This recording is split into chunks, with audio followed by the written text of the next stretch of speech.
कराची के hub canal में खंजीर नहाते हुए वीडियो वायरल, पीने के पानी पर बड़ा सवाल। नाजरीन, कराची के न्यू हब कैनाल की एक वीडियो सोशल मीडिया पर वायरल हो गई है। वीडियो में देखा जा सकता है खंजीर नहर में नहाते और खेलते हुए।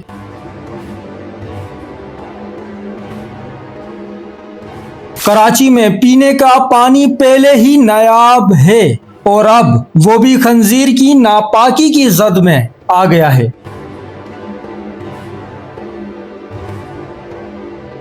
ये नया हब कैनाल मंसूबा Karachi water and sewerage corporation यानी KWSC का एक बड़ा इकदाम है।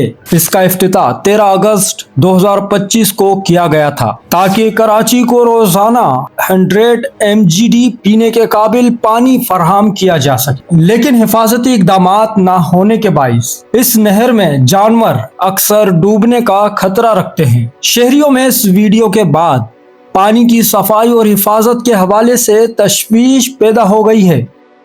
चैनल को सब्सक्राइब करें, फॉलो करें, वीडियो को लाइक और शेयर करें। शुक्रिया।